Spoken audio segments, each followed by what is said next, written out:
Good day everyone, especially to you ma'am. This is my presentation about spoken word style. Before we speak, society speak for us. Pink or blue, dolls or trucks. Be tough, be gentle, but only if you're the right gender. Wear place in boxes, we don't even build them. This is visual elements to poems.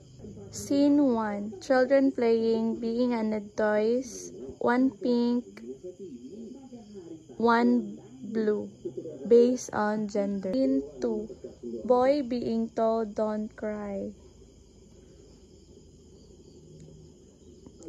Girl being told sit properly. Scene 3. A person walking away freely. Break the box, be free, be you.